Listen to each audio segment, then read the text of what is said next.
Hello दोस्तों, welcome back to my channel. और आज हम कवर करने वाले हैं पूर्व मध्यकाल को।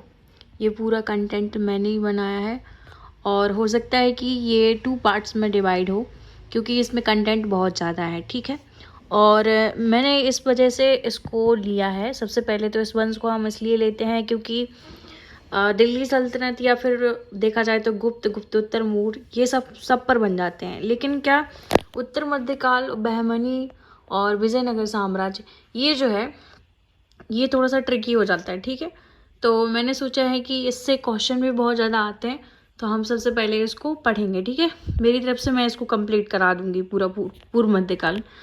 तो हम देखेंगे सबसे पहले कि जब गुप्तों का पतन हो जाता है उसके बाद क्या हो जाता है कि ये सामंत वाली व्यवस्था थी वो तो पीक पे पहुंच जाती है। इसके साथ जो जाति प्रथा है वो भी जटिल हो जाती है। ठीक है, अब हमने देखा था कि कुमारगुप्त के जो अंतिम समय में, मतलब कि जो गुप्त शासक है कुमारगुप्त प्रथम, इसके लास्ट के जो शासनकाल में उसमें हूणों का आक्रमण होने लगता है। ठीक है, और उसके बाद स्कंदगुप्त में सर्वाधिक हूणों के आक्रमण होते हैं।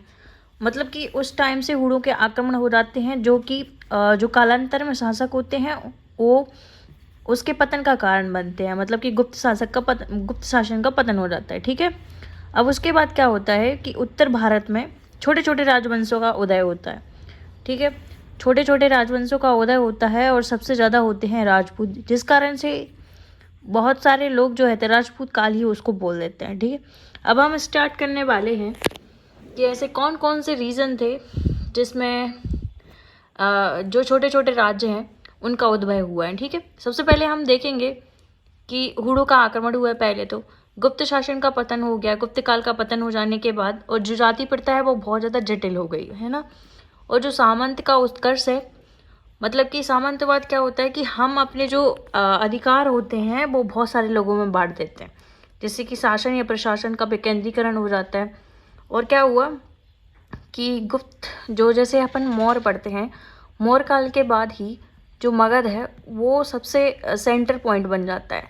लेकिन जैसे ही गुप्त काल का पतन होता है उसके बाद मगध की जो उत्कर्ष है वो चला जाता है। ये सेंटर पॉइंट अब क्या बन जाता है, कन्नौज।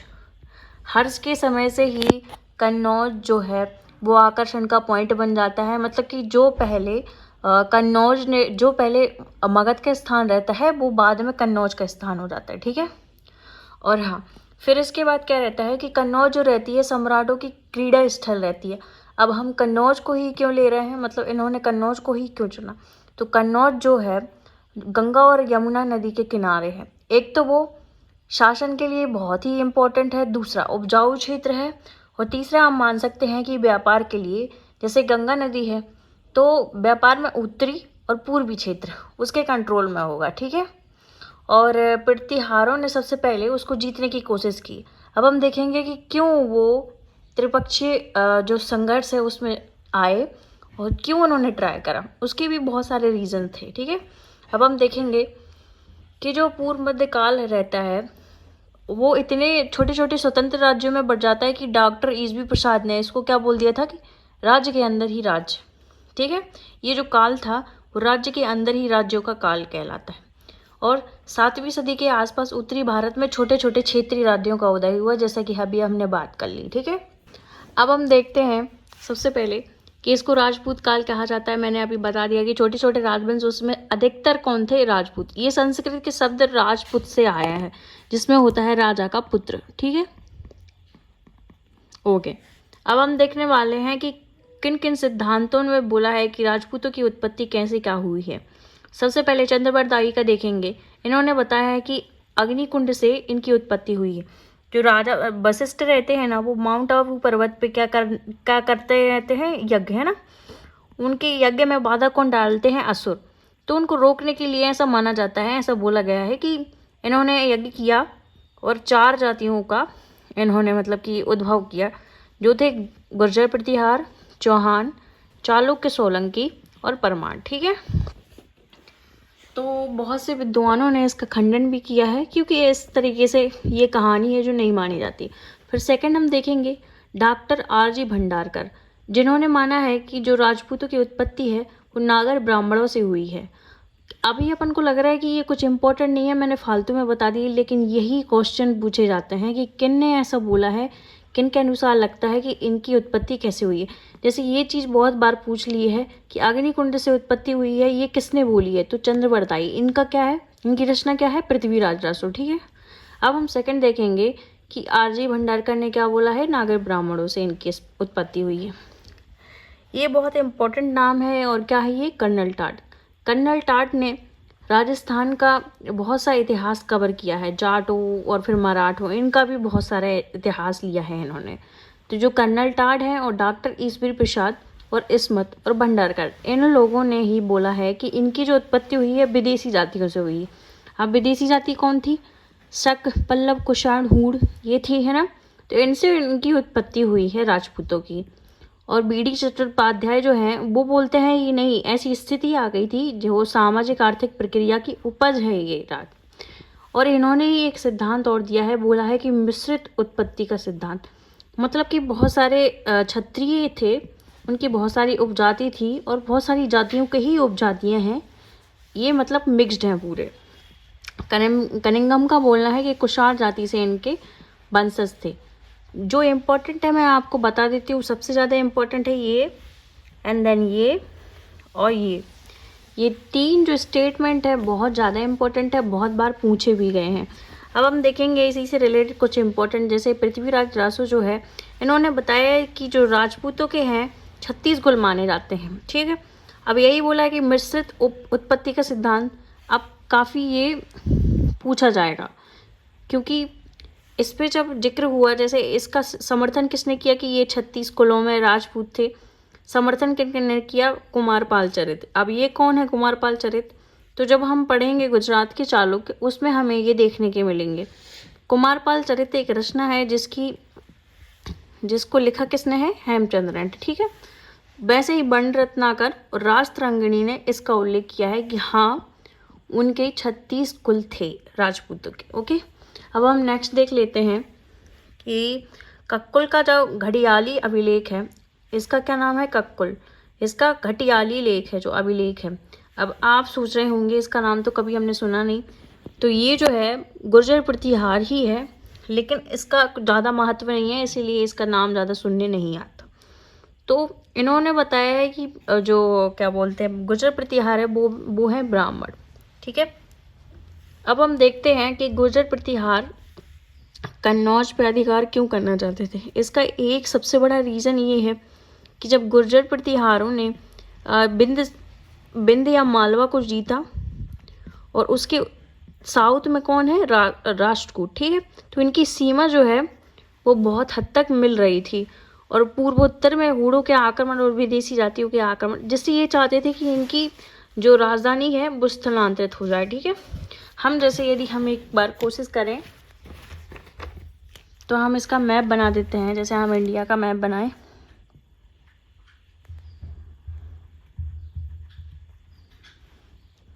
ठीक है, ये रफली, ठीक है, तो ये जैसे विंध्याचल है, इसके उत्तरी क्षेत्र में तो ये पूरा गुर्जर प्रतिहार है। ये जो पूरा क्षेत्र है ये कौन है, अपने गुर्जर प्रतिहार। और ये इधर नीचे जो है राष्ट्रकूट है। तो इनके बार बार आक्रमण, इधर ये पाल वंश, ये इनके बार बार आक्रमण से गुर्जर प्रतिहार सही से शासन नहीं कर पा रहे थे, इसीलिए ये कन्नौज की तरफ जाते हैं। ठीक है, सुरक्षित राजधानी के लिए। और ये सब त्रिपक्षीय युद्ध ही क्यों होता है, क्योंकि ये वाला जो क्षेत्र है, पहला तो उपजाऊ है, दूसरा सुरक्षा की दृष्टि से भी बहुत इम्पोर्टेंट है, तीसरा हम देखेंगे कि इसमें क्या है, व्यापार की दृष्टि से भी बहुत ज़्यादा इम्पोर्टेंट है ना। और अभी वर्तमान में इस पर शासन कौन कर रहा है, आयुध वंश। ठीक है, आयुध वंश में भी कौन, इंद्रायुध और चक्रायुध। ठीक है, ओके, अब हम देखेंगे कि सबसे पहले हम गुर्जर प्रतिहारों वंश को लेंगे, है ना। अब हमने राजपूत उत्पत्ति का तो देख लिया, लेकिन अब हम पढ़ेंगे उनमें से ही गुर्जर प्रतिहार कि त्रिपक्षीय युद्ध में कौन कौन शामिल थे। हम सबसे पहले पूर्व मध्यकाल पढ़ रहे हैं, जिसमें उत्तर काल का अभी शासन व्यवस्था और उनके वंश को देखेंगे। फिर इसके बाद हम साउथ में आएंगे, जैसे राष्ट्रकूट, चोल, पल्लव, इनको देखेंगे, है ना। अभी हम उत्तर भारत में देखेंगे कौन कौन है। सबसे पहले हम गुर्जर प्रतिहार वंश करेंगे, देन हम करेंगे पाल, फिर सैन, गहड़वाल और सब, मतलब हम उत्तर वंश के जितने भी राजवंश हैं वो सब देखेंगे। अब देखते हैं इसमें कि ऐहोल अभिलेख। अब ऐहोल अभिलेख किसका है? रवि कीर्ति का है। पुलकेशिन द्वितीय, जिसकी स्थापना मतलब कि रवि कीर्ति ने लिखा है इसका अभिलेख। तो इन्होंने सबसे पहले गुर्जर जाति का जो है नाम लिया था, मतलब कि सबसे पहले उल्लेख गुर्जर जाति का कहाँ होता है?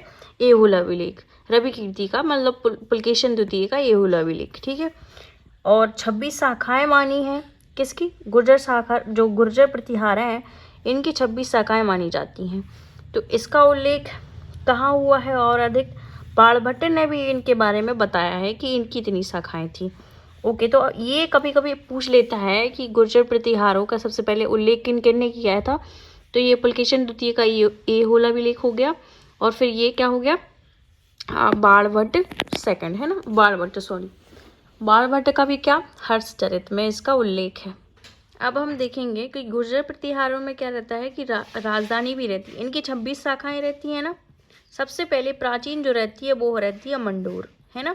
फिर इसके बाद मेड़ता आती है, और अलग अलग कौन से क्षेत्र हैं? भीनमाल है, उज्जैन है, और फिर कन्नौज पे सीधे चले जाते हैं नागभट्ट सेकंड की तरफ। अब ये जो फर्स्ट है ना, ये नागभट्ट फर्स्ट ले जाता है। क्या करता है वो? मंडोर से मेड़ता और फिर भीनमाल, इन क्षेत्रों में उनका उद्भव करता है। अब हम देख लेते हैं कौन कौन से राजवंश है। सबसे पहले देखेंगे कि इसके संस्थापक कौन है? आदि पुरुष हरिश्चंद्र। कौन है? आदि पुरुष हरिश्चंद्र।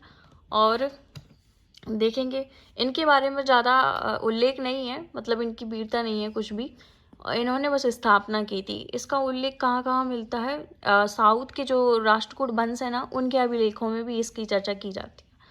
अब हम देखेंगे नागभट्ट प्रथम के बारे में। इनका कार्यकाल कौन सा है? देखो कभी कभी ना क्या है कि जो सेट है, एमपी सेट है या नेट है, ठीक है, हम सबसे पहले इसकी बात करते हैं। सॉरी, सेट, ये सेट या नेट है ना, कभी कभी क्या पूछ लेता है कि कौन सा शासक नहीं है, या फिर इनका क्रम बताओ। तो हमें इन पे भी ध्यान देना है कि सबसे पहले कौन है। ज़्यादातर हरिश्चंद्र को नहीं लेंगे, लेकिन वो जैसे नागभट्ट प्रथम था, इसके बाद वत्सराज था, इसके बाद नागभट्ट सेकंड, ये बहुत ज़्यादा क्वेश्चन पूछ लेते हैं, ठीक है। तो हमें इन पे भी ध्यान देना है कि किससे क्या रिलेटेड है, ये तो हम देंगे ही, फिर इनकी जो कार्यकाल है वो भी बहुत इंपॉर्टेंट है। चलो तो लेट्स स्टार्ट। सबसे पहले हम देखेंगे नागभट्ट प्रथम के बारे में। इनका कार्यकाल कितना है? देखो कार्यकाल थोड़ा सा, भले देखो सबका तो हम याद नहीं कर सकते, लेकिन हल्का हल्का आपको ये चीज़ याद रखनी है कि ये कितने से स्टार्ट हुआ है। तभी जैसे हम कभी कभी क्या है, क्रम पूछ लेता है या स्टेटमेंट कि पहले कौन आया फिर कौन आया, पता चले समानांतरण भी पूछने लगे, तो थोड़ा सा ना हम हल्का भी ब्रीफ में याद रखेंगे तो वो हमें आसानी हो जाएगी उससे, ठीक है। अब हम देखेंगे नागभट्ट प्रथम। सेट में जो है ना, नागभट्ट प्रथम से एक क्वेश्चन अभी पूछा था, जो 15 दिसंबर में एग्ज़ाम हुआ था ना, उसमें मैंने देखा था, उसमें पूछा था मलेच्छों का नाशक किसे कहा जाता है। अब सबको लग रहा था कि वो मेहर भोज है, क्योंकि ग्वालियर प्रशस्ति में बोला गया है, और ग्वालियर प्रशस्ति किसका है? मेहर भोज का। लेकिन हम यहीं कंफ्यूज हो जाते हैं, ग्वालियर प्रशस्ति जरूर उसका होगा, मेहर भोज का, लेकिन वो नागभट्ट प्रथम के बारे में ही बोलता है, ठीक है। अब हम देखेंगे ये क्या करता है, भीनमाल से उज्जैन शाखा में भी, मतलब इधर अपना शासन फैलाता है, और फिर राजधानी को क्या करता है, पहले तो देखो वो अपने इधर पढ़ा था कि मेड़ता से वो मंडोर लेके आता है, मंडोर से मेड़ता लेके आता है। एंड देन देखो, अब यदि अपन को कंफ्यूज हो कि ये राजधानी किन किन ने परिवर्तित की है, तो नागभट्ट प्रथम और नागभट्ट द्वितीय ही ऐसे हैं जिन्होंने राजधानी को चेंज किया था इस काल में, ठीक है। तो सबसे पहले हम देखेंगे ये इन्होंने राजधानी क्या ली है? मंडोर से मेड़ता करी है। क्या करी है? मंडोर से मेड़ता, है ना। आप देखेंगे, और ग्वालियर प्रशस्ति में इसका उल्लेख है, जिसमें से मलेच्छों, मतलब कि अरबों जो रहते हैं ना, अरबों का नाशक कहा जाता है। कभी कभी ये भी पूछ लेगा कि ग्वालियर प्रशस्ति एक्चुअल में लिखा किसने है, तो वो है बालादित्य ने, ठीक है। मैंने ये सब लिख दिया है। इसके अलावा आपको, मुझे नहीं लगता कि गुर्जर प्रतिहारों से कुछ पढ़ना चाहिए, ओके। तो फिर देखते हैं, अभी सबसे पहले हमें ये भी ध्यान में रखना है कि इसके समानांतर कौन कौन चल रहा है। पहले तो इधर पाल है, फिर इधर ये प्रतिहार है, और फिर नीचे राष्ट्रकूट है, ठीक है। मतलब कि ये बड़ी बड़ी शक्तियाँ हैं और फिर इनके सामंत तो फैले हुए हैं और इसके समानांतर भी चीज़ें चल रही हैं, लेकिन ये जो 3 हैं ये बहुत बड़ी शक्तियाँ हैं, ठीक है। अब इसमें देखेंगे, ये ऊपर अटैक करते हैं, ये कन्नौज पाना चाहते हैं, ये भी कन्नौज पाना चाहते हैं। ये क्यों पाना चाहते हैं? क्योंकि इन्हें साम्राज्यवादी नीति अपनाई है इन्होंने, कुल मिला के इन्हें साम्राज्य को अपने विस्तार करना है, ठीक है। इस वजह से ये भी हिस्सा बनते हैं त्रिपक्षीय युद्ध का।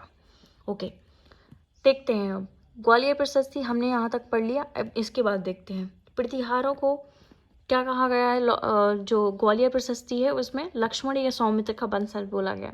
पहले हमने कक्कुल का घटियालिया विलेख कहा था, उसमें ब्राह्मण कहा गया। इसमें क्या बोला गया है? लक्ष्मण का वंशज बोला गया, ठीक है। ये भी हमें ध्यान में कुछ कुछ रखना है भाई। और क्या तो जो नागभट्ट प्रथम जो है ये इन्होंने स्थापना तो कर ली, मतलब वास्तविक संस्थापक इसी को माना जाता है, लेकिन ये इतना भी ताकतवर नहीं था।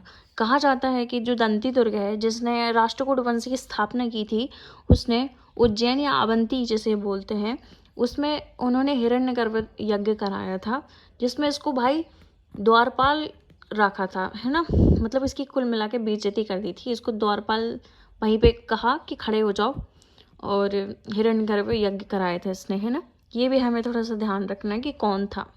ओके, इसके समय पे अरबों के आक्रमण हुए थे। ये तो भाई ठीक है, इसको मलेच्छों का नाशक कहा है, तभी हमें पता चल रहा था कि अरबों के आक्रमण इसके काल में हो रहे हैं। लेकिन इसके जो नेतृत्व करता है अरबों के आक्रमण, वो किसने किए हैं? जुनैद, ठीक है। ये इंपॉर्टेंट है, कभी कभी पूछ लेता है कि किसके नेतृत्व में था, तो ये जुनैद था। उसके बाद कुछ ऐसे शासक आते हैं जिनका ज़्यादा इंपॉर्टेंट तो नहीं है, लेकिन नाम भाई आपको याद होने चाहिए कि कौन सा किससे रिलेटेड था। जो कक्कुल अभी हमने घटियालिया विलेख पढ़ा था ना, तो ये कक्कुल इसी के बाद आता है। और फिर देशराज और फिर वत्सराज, इन दोनों का ज़्यादा इम्पोर्टेंस नहीं है, ना ही इन्होंने कुछ उखाड़ा इतिहास में, इस वजह से बस इनका नाम ही है और इनके बारे में कुछ नहीं है। आप कुछ करेंगे तभी आपका नाम होगा, इन प्रेजेंट और पास्ट में भी यही हुआ, ठीक है। अब हम देखते हैं वत्सराज। अब हम इनके कार्यकाल में कॉल करते हैं कि 756 से अब 783 में आ रहा है, मतलब कि इनके बीच में इन दोनों थे तभी गैप हुआ है, ठीक है। अब हम वत्सराज के बारे में देखेंगे तो 783 से 795 ये महत्वाकांक्षी शासक था। सबसे पहले इसने ही त्रिपक्षीय जो संघर्ष हुआ था उसमें स्टार्टिंग की थी। इसने कन्नौज को हड़पने की कोशिश की थी। उसमें क्या करता है ये आयुध वंश में, आयुध वंश का शासक कौन कौन से रहते हैं? इंद्रायुध और चक्रायुध। तो जो ये जो है इंद्रायुध को पराजित कर देता है, ठीक है। और हाँ, ये मुंगेर के स्थान पे धर्मराज को भी पराजित करता है। बट क्या होता है कि साउथ से कौन आ जाता है? ध्रुव। अब राष्ट्रकूटों का ध्रुव जो रहता है वो वत्सराज को हरा देता है, पराजित कर देता है। तो ये विवश हो जाता है कि राजपूताना क्षेत्र में ये भाग जाता है, ठीक है। मतलब ये पराजित होकर राजपूताना क्षेत्र में भाग जाता है। अब फायदा किसको होता है? अब ये जो ध्रुव रहता है वो फिर साउथ की तरफ चला जाता है। फिर फायदा होता है धर्मपाल को। धर्मपाल तब तक क्या करता है? कन्नौज पे अपने शासक चक्रायुध को बिठाकर, है ना, जैसे ये ऐसा याद कर सकते हो यदि आप कंफ्यूज हो जाएंगे, धर्म चक्र ऐसा, तो चक्रायुध को मतलब अपने अंडर में बिठा देता है वहाँ पे और कुछ समय के लिए शासन करने लगता है कुल मिला के, ठीक है। तब तक क्या रहता है कि कुछ समय के लिए गुर्जर प्रतिहारों का जो शक्ति है थोड़ी सी छीड़ हो जाती है। फिर उसका बेटा आता है जो कि उसी की तरफ महत्वाकांक्षी होता है और कन्नौज के लिए तत्पर रहता है। ध्रुव तो साउथ में चला गया, ठीक है। अब साउथ में ये क्यों गया? भैया वो वहीं थोड़ी ना रहेगा, उसके वहाँ भी उसको देखना है, उसके आसपास भी चोल पल्लव, ठीक है, ये सब थे जो कि उसके शासन में कई बार अटैक करते रहते थे। ओके, अब हम देखेंगे थर्ड कौन है? नागभट्ट सेकंड, है ना। अब इसका कार्यकाल क्या है? 795 से 833। देखो मैं ये नहीं बोल रही कि आपको कार्यकाल याद करना है, बट कम से कम आप थोड़ा सा आसपास ये रखना याद कि हाँ उसका शासन लगभग इतना था, मतलब 700-800 के आसपास, ठीक है। इसने भी क्या करा? धर्मपाल को सबसे पहले तो ये पराजित करता है ना। लेकिन राष्ट्रकूट जो आते हैं वो गोविंद थर्ड ये पराजित कर देता है नागभट्ट सेकंड को। मतलब कुल मिला के जितने भी राष्ट्रकूट शासक आ रहे हैं वो सब ऊपर वाले जो उत्तरी भारत के शासक रहते हैं उनको हरा देता है। कहीं कहीं बोलता है, कुछ कुछ पुस्तकों में बोलते हैं कि जो धर्मपाल था और इसी के साथ कौन था, चक्रायुध, आयुध वंश का, इन दोनों की मिली भगत रहती है।